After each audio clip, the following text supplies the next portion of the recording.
YouTube, y'all. I guess we back in our horror phase. I guess I'm back. Listen. Before y'all get excited, bro. If anything pop out, scare the living shit out of me, bro, and I start having weird ass dreams, bro, I will be gone again. I will be gone again, nigga. There's no. See, y'all be thinking I just be no, nigga. I literally be out my mind. When I go to sleep, y'all, I be having I be waking up in cold sweats, nigga. Yeah, I don't be having dreams. Well, I do, but I can't remember. So like, I don't know what be going on, but Lord knows I be finding my sleep, and I think it's because of these damn videos. But listen, we finna go ahead and get back to them. Welcome new people, new subscribers. I love y'all. Thank y'all. We almost at 1.8K. I want to go ahead and thank y'all for that. Love y'all. For everybody who subscribed. I know I'm talking too much. Let me shut the hell up. Let's get to the video. Shit. In the summertime horror stories. My bad. Story one. Let's get to it. That shit got me a water. Damn. Summer is the greatest season by a long shot. Yeah, that's a hill I'll die on any day. My love for the summer doesn't revolve around partying or drinking as you may expect, but nature. Warmer weather and the outdoors are inseparable in my opinion, and I guarantee you that when the heat rolls through, I spend more hours outside than inside. It was a warm night in mid-June a few summers ago when this happened. I was 17 or 18 at the time. For context, there's a massive nature preserve near my house. When I say massive, I mean it. It's close to 1,000 acres in size. To this day, there are still parts of it that I'm positive I haven't explored. Two of my friends and I agreed to spend a night camping in those woods. Technically, camping there was strictly forbidden and borderline illegal, but we figured that there was no chance someone would catch us in this dense forest. We just have to trek as deeply as possible. Chuck was the camping fanatic of the group. I'm telling you, this kid loved cosplaying as a Boy Scout and probably knew close to 100 different knots. Man. Our other friend Jackson always supplied the drinks. If we were sober, he was unhappy. That's just how things went when Jackson was involved. I remember the feeling of the gentle summer breeze blowing through my hair as the three of us packed up Jackson's car. The weather was ideal, not too cold, not too hot. A few beers later, the three of us found ourselves lugging camping equipment through the woods at like 11:30. I can't lie, I was feeling the alcohol start to hit me as we marched along. Chuck always carried this industrial-grade flashlight with him, so the darkness of the forest wasn't much of an issue. As much as I enjoyed the outdoors, though, traversing through thick woods at this hour was a bit creepy, even with Chuck's flashlight on hand. After close to half an hour of straight walking, the three of us found ourselves in a small, flat clearing that was an ideal spot to set up camp. We pitched our tent as per Chuck's instruction and set our chairs up. The fire was the next step. Chuck once again took the lead on this, and after a few more minutes, we had a pretty decent fire going. Jackson reached into his bag and tossed me another drink. He then grabbed his JBL speaker and started playing some music. The vibe was perfect, and we must have been talking and drinking for a good 2 hours. We were all pretty drunk at that point, and I could tell the other guys were just about ready to pack it up for the night. Jackson turned the music down and started collecting discarded beer cans. Just then, a deafening whistle pierced the silence. The fuck? I swear to God, if I heard that shit in the woods, y'all, I don't want y'all to think my first thought. I'm gonna give y'all 5 seconds. The KKK, nigga. I think I'm cooked, nigga. Like, if I hear that damn whistle, nigga, the first thing I'm thinking is a bunch of niggas with some, I forgot what, a white cloak or whatever the fuck. I'm thinking them niggas finna come out the damn, I'm thinking I'm cooked. Nigga, like, I'm thinking, nigga, this is my last moments, nigga. I literally feel like I'm in like a horror movie. Nigga, I can't even whistle for it. Oh, from my nigga got better. Hold on. It got way better. Oh God, I couldn't. I used to scream. I used to be like, I ain't gonna talk about it. Anyway, yeah, but if I had a whistle like that in the middle of the fucking woods, y'all, automatically, I'm already know I'm cooked, nigga. Cause they already, that means that nigga, whoever whistling is whistling to other people. So y'all imagine y'all in the woods and like you surrounded by a campfire, you turn the music off, and a bunch of niggas just start like they form a full ass circle around y'all niggas. Like, but it's a big, like some Walking Dead. Y'all remember when, like, before Glenn died, like how all them niggas got surrounded on some shit like that? No way. I nearly jumped out of my seat. going from drunken haze to high alert in a matter of seconds. I don't know how to describe it. The whistle was abnormally loud, but still sounded distant. Jackson quickly shut the speaker off, and the three of us sat in silence as we exchanged concerned Nigga, looks. get in the car, I nigga. could feel my heartbeat pounding through Get my in the chest. car. We sat there, frozen in place for what seemed like forever, listening intently to our surroundings. But there was nothing. It almost seemed quieter now than it had when we first got there. Like eerily quiet. Not even the normal wood sounds you come to anticipate. I used that time to play my memory of the whistle back in my head. It definitely wasn't an animal's noise. The best way I can describe it is a standard whistle you'd hear at a ballpark. Chuck finally broke the silence, quietly urging us to pack up and leave. Thank you. Somebody got common Jackson and sense. I disagreed with that plan, though. What the hell? We might risk encountering whoever made the noise, which I'm leaving. Nigga, if I told these niggas, let's pack up and leave, and the niggas that I'm with talking about, no, we might alert the niggas. So you want me to wait for them to come get me? Bitch, fuck you. Bye. Like, what the fuck? Like, you want me to wait? it was beyond terrified No. of. It was past 3 a.m. at this point. An encounter this late would only mean trouble. Chuck hypothesized that whoever made that noise was probably aware of our presence, which was a chilling thought. I didn't know what to do. On one hand, staying put violated every survival instinct I had. Packing up and leaving at this hour didn't seem like a much better option either, though. We finally agreed to wait it out.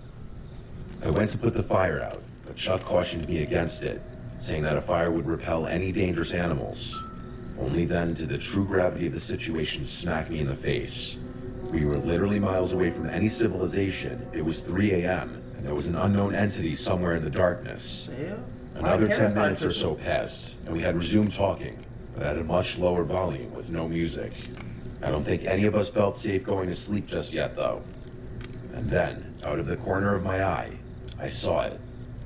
Something small flew over the darkness of Jackson's shoulder and landed directly in the fire. It was a firecracker. I screamed bloody murder as it started sparkling in the fire, This nigga and Chuck playing. cursed as he sprung up You out ain't of even his chair scared and now. bolted These into the niggas playing darkness. now. Jackson and I scrambled to follow, leaving all of our stuff behind. We caught up with Chuck, whose flashlight was beaming wildly through the woods as he frantically sprinted. We ran until we couldn't anymore, and Jackson keeled over and threw up. Chuck shut the light off, and the three of us stood there, panting, trying to figure out if we were being That's followed. it. To my surprise, it didn't seem like anyone followed us. I don't think I've ever been so afraid, though. Why in the world would someone have done that? We needed to figure out what to do.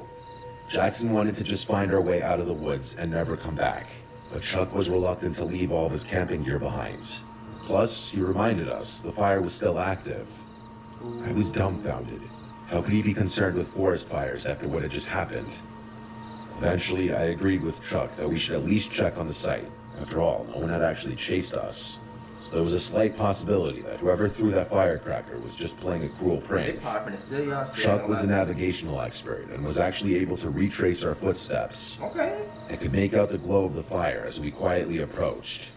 Before I could get any closer, though, Jackson put a hand in front of me and pointed with a horrified look on his face. I strained my eyes to make out the sight in the distance. What I saw is probably the most terrifying thing I'd ever laid eyes Yeah, on. you saw that nigga. There were 3 people sitting motionlessly in our chairs like statues. The one whose face I could see looked lifeless and his mouth was hung open. I was afraid to move. What were they even doing? I thought, realizing that they weren't even talking. This was not normal. Nigga, what? The 3 of us watched for a little while longer before Hold up. deciding Nigga, to get the back fuck out off. my shit, nigga. We turned to leave, but Hell Jackson's no. foot clipped a rock, causing him to curse in frustration.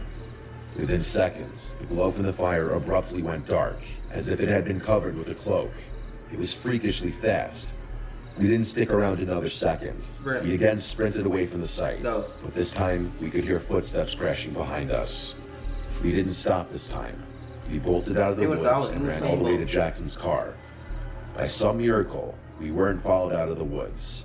None of us spoke on the drive back, each of us lost in our thoughts.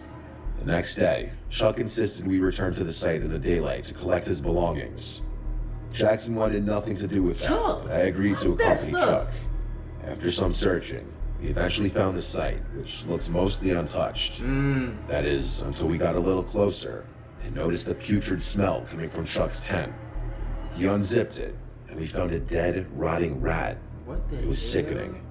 I took the hint, and haven't been back to that preserve since. Yeah, hell no. Ain't no way y'all go back there. See, bro, sometimes God give y'all niggas signs, bro.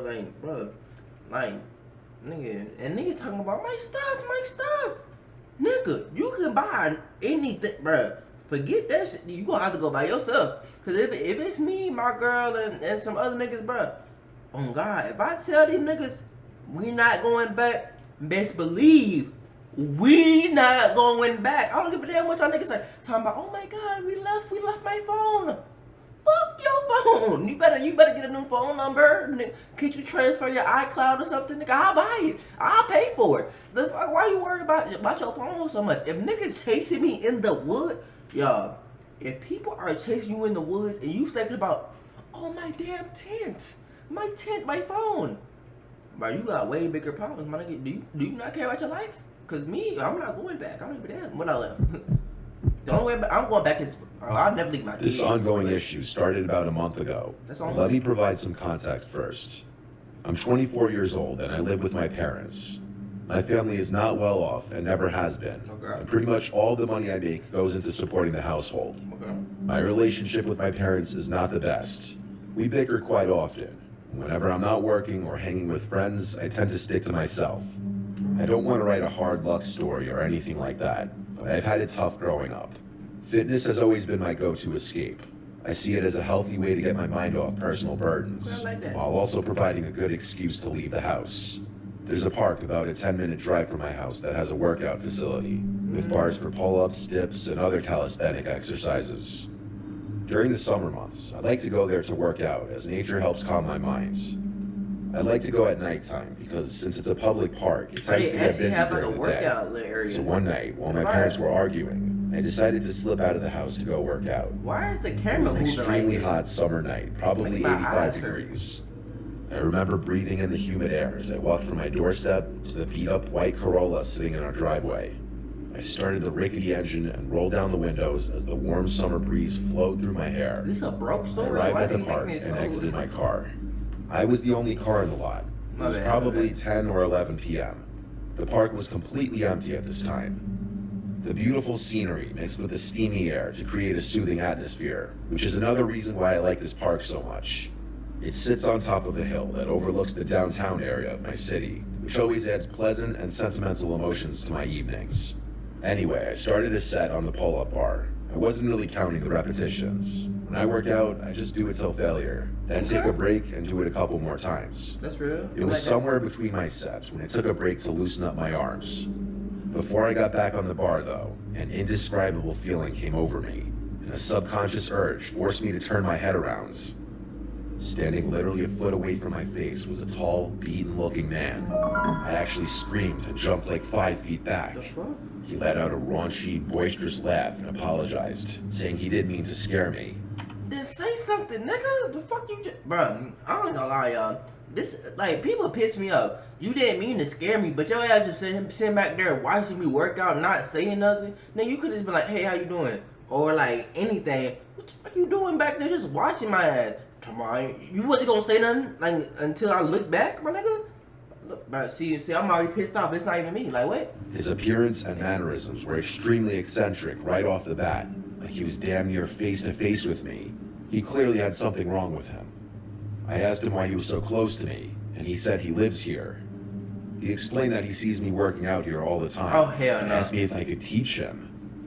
Now, I'm a very non-confrontational If you see me here all the time, nigga, you should know what I do by now, nigga. What I gotta teach you for? See, look, listen. You gotta use your common sense. See, look, people be snitching and lying on themselves, bro. You gotta pay attention to what they say. If you see me here all the time, like you just said, you should know what to do by now. If you see me here all the time, I'm like, when I was saying the situation, I'm like, show me what I be doing. I mean, cause like, nigga, why I teach you if you know? type of person, and especially during a time like that, I really just wanted to be left alone. I awkwardly but politely told him I'm just going to do some pull-ups and leave. I hopped back on the bar and continued my set. His words marinated in my mind. He sees me here all the time. Exactly. I felt the gaze of his eyes burning the back of my neck. Are you a Like girl I said, or a dude? very Either non-confrontational. way, this is terrible. While he But did if you're make a me girl, increasingly uneasy, I didn't really know what to say or do about it. But then, something really weird happened. Right as I was about to finish my set, I heard him mutter my full name. My blood instantly turned cold as I jumped off the bar and slowly backed away. I said a shaky, "What?" He didn't respond, and instead just stared at me with this crazed, wide-eyed smile. I thought I might have been hearing things. That's how bizarre it was. I started to get an awful feeling in my gut, like something bad was about to happen. What you mean, nigga? Without another word, I decided to quickly walk back to my car and leave. I felt that man staring at me while I retreated, and thankfully he didn't follow me. Before I left the park, though, I took one last look, and I saw him hanging from the bar, attempting to do a pull-up. I watched as he grabbed the bar, tried to pull himself up, and then failed and tried again, in the exact position I was previously in. I swiftly left the park without looking back. The entire ride back, I questioned myself. Oh yeah, you could have whooped his ass, I ain't gonna lie. Yeah. Did he really say my name? Was I hallucinating? I tried to forget about it, I wanna. and eventually I did. I woke up early the next day to get to work. I work construction and I have to wake up very early before my parents. So I was the first one to notice the unmarked envelope sitting at my front door. Oh, It was addressed to me. I picked it up and figured I'd read whatever was inside whenever I had the chance. It was another sweltering hot summer day, and I took my lunch break early to cool down. I sat in my car while eating my pre-made sandwich and decided to open the envelope. I didn't really know what to expect, but never in a million years did I think I'd find 10 printed photos of me. They were all unknowingly taken. One was of me in my car, one was of me at work, one was of me exercising at the park. I instantly remembered that creepy nigga man know from the night everything before about you. and started to feel uncontrollably nauseous. I stared in disbelief as I flipped through the rest of them. One was of my house, and the worst of all was a photo of me sleeping, taken from outside my window. How the fuck? I nearly choked on my food as tears rolled down my cheeks. I felt unsafe. I told my boss a serious issue popped up and I left work right away. He wasn't happy with me, but I didn't care. I took a picture of the photos and drove directly to the police station. I gave the police the photos and explained my encounter at the park. I described the man to them, and they said they would look into it. I told my parents about it too, and for the first time in a long time, I actually got some sympathy out of them. More things started happening though. A couple nights later, at like 3 a.m., I awoke to knocks at the door. I didn't open it, assuming the worst. Yeah, why the hell would you open it? One day, I found a sticky note pasted to my car window. Y'all ever knock on anybody's door past the time of... My time is 8 or 9, bruh. If you knock on my door past those times, really 7. Really 7, I ain't gonna lie. Really, after 7, 8, bruh, like, the only way 8 or 9 is if I'm having, like, a little get-together for, like a basketball game, football game, something like that. If it's not one of those type of nights, bro, 7 o'clock is your latest. It's the latest, my nigga. You not pass my day. Nigga, that's a shotgun. Bro, what are you talking about? Bro, why don't you knock at my door at 3 a.m.? You automatically deserve what comes to you if you knock at niggas' doors at 3 a.m. Something better be seriously wrong, or that's it. That's about it. That's the only way you should be knocking on my door at 3 a.m. That's it. No, with a heart drawn in Sharpie. I went back to the police to report this, and they said they would open up a stalker investigation. I haven't heard back from them yet. I figured it's hard to build a case without having concrete evidence. Exactly. This happened about a month ago, and I've been on high alert ever since. My parents are looking for a new home, which is already tough given our financial situation. I'll update if anything further happens, but until then, I'll continue to sleep with one eye open. Can you see out your eye? Like, if you sleep with one eye open, can you see out of that eye? Like, how does that work?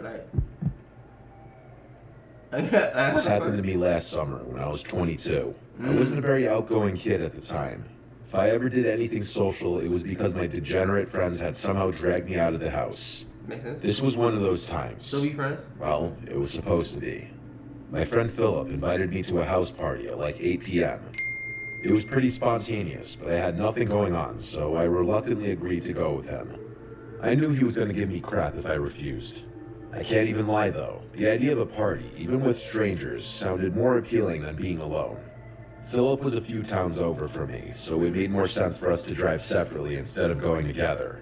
He gave me the Addy and I was on my way. The literal second I pulled onto the street, Philip bailed at the last minute. Rightfully so, I was super frustrated. Turn around. How could he bail on me like this? There I was, feeling like a complete idiot outside a stranger's house. Annoyed but determined not to waste the night, I decided to go in. Yeah, no, you Drove all the way here, I thought. Might as well go inside. I walked up the front steps and knocked on the door. The host, Randy, greeted me warmly. Oh, that nigga said the He was host. instantly The likable, host. charismatic, and friendly without being a douchebag. Me. He introduced me around, and things were actually less awkward than I had anticipated. People were really friendly to me despite not knowing who I was. There were even a few girls I had my eyes on. I decided to enjoy the party and hit the booze. Go Hard. crazy. It was getting pretty late, but the party was still raging. Admittedly, I might have overdone it with the drinking. Oh, At one point, I was so nauseous and dizzy that I needed a break. It must have... y'all, don't ever drink going somewhere where you don't know where the hell you at. Nigga, he's at a stranger house drinking. You don't know these people. You do not you know nobody. Literally, your friend literally bailed out on you, and you getting so drunk that you gotta take a bruh. What is wrong with you, my nigga? been close to 2 a.m. at that point. I went upstairs to look for a bathroom, but they were all occupied. Oh my god. The house was deceptively big. Granted, it was probably the alcohol, but I was literally getting lost, stumbling through the maze of hallways up there. Oh my god. After making it to the top floor, I found a door leading to what seemed like an attic or storage room. Desperate for privacy, I figured it was as good a place as any to pull myself Why together. would you do that? I groped around blindly for the light switch, but there was none. This was definitely an attic or something, as there was also dust everywhere. There was a window in the far corner which I opened, allowing the cool night breeze to wash over me. Okay. There was a solid minute there where I was seriously considering throwing up onto the roof. The breeze somewhat cured my nausea though, so I just kept my head hung out of the window. It was dark outside, and the quiet was a refreshing contrast to the boisterous chaos downstairs. Sometimes all you need to restore your state of mind is a gentle breeze and some peace and quiet. Yeah, Just don't as lay I was down. about to close Do not the lay window down. and head I like back, that lesson. Do not I lay heard a down. faint noise. Footsteps on the roof shingles. Santa That didn't Claus? make any sense though. Was I going crazy? No, nobody- Curious, I climbed out onto the roof. Oh, In shit, all something. honesty, Man, there was ain't probably a 0% chance I would have done that if I had been sober. I slowly stood up and looked around. In the moonlight, I saw something terrifying. There were two masked figures with bags emerging from another window. It dawned on me. Randy's house was being robbed. I started panicking. Should I shout, confront them? Then a more pressing question hit me. What if they were armed? In my clumsy state of disbelief, Why would you do that I when you slipped drunk? and scuffed one of the shingles pretty loudly. One of the burglars heard it and jolted his head in my direction. Our eyes briefly met, and I froze. He nudged his partner, and the two of them quickly started making their way across the roof. Adrenaline surged through me. I couldn't let them get away. Randy had been so welcoming, and I felt a surge of loyalty. I decided to act. The hell, I loyalty. quietly followed the You burglars just met across this the nigga. roof, keeping a safe distance. They headed towards a sloping part of the roof for an easier He escape. was so nice. I As felt they climbed loyalty. down, I pulled out my phone to dial 911, but fumbled in my drunken state, dropping it. The phone clattered loudly, and the burglars turned sharply. "Who's there?" one of them hissed. Heart pounding, I ducked and scanned my surroundings, spotting a loose roof shingle. Without thinking, I grabbed it and hurled it towards them. It missed, but the noise startled them, causing one to lose his footing. He tumbled down the roof, crashing into the gutter before falling to the ground. Oh my god. The other burglar, now panicked, leaped to a neighboring tree and scrambled down. I rushed to the edge of the roof and saw the fallen burglar, groaning on the ground. That I nigga needed might to be alert good. everyone. As I turned to head back, I heard sirens. Someone else must have called the cops. I stumbled back into the attic room and made my way downstairs, trying to appear calm. The party was still in full swing, oblivious to the drama outside. I found Randy laughing and chatting with guests. "Randy, you need to call the police. There's been a robbery. I saw the burglars on the roof," I said. Randy's face turned from amusement to shock. "Are you serious?" he said. Nigga, call the As he hurried to make police. the call, I Asking all these explained what questions. happened. Yes, The party nigga. mood shifted from celebration to concern. People be making me so Apparently, one mad. of- Are you sure, nigga? Yes. Yo, why would you asking me this, bruh? Call the police. Stop asking unnecessary questions. Yes. Randy's neighbors had coincidentally already called the police to file a noise complaint, which was an incredibly ironic turn of Alright, good fine. fortune. When they arrived, I recounted my story, leading them to the injured burglar. The man was arrested, but his partner had fled.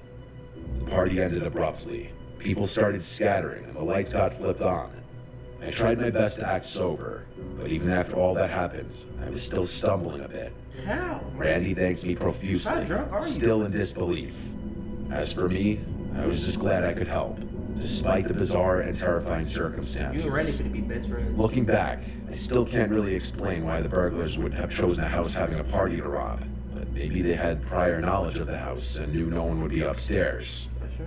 I figured that would be the end of the story, but fast forward a few months, I've got quite the update. I was playing video games at Philip's house one night when he got a call from Randy, who invited us over for a few beers. Up until that point, I hadn't actually realized the two of them were that close. The first thing I noticed when I pulled up to Randy's house was the front door and every window in sight were completely different.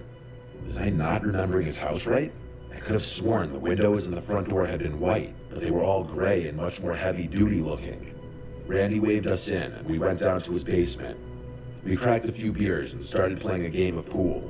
To my surprise, he actually recognized me from the party and thanked me again for my trouble. I mean, What he told us was actually crazy, though. Apparently, the burglar the police caught that night refused to snitch on his partner and was currently serving a lengthy prison sentence. The police hadn't been able to get any leads into catching the other guy, though.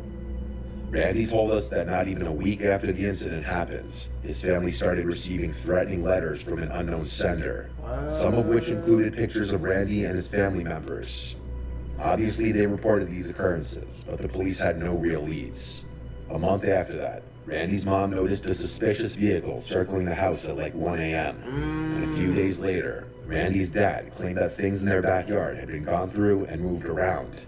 In response, Randy's dad upped their home security a degree, and even went as far as to replace and reinforce all their doors and windows. I was shocked. This was still an ongoing issue for Randy, and I had no idea how serious a situation like this could get. Summer's fast approaching, and I'm sure I'll have another update when I see Randy again.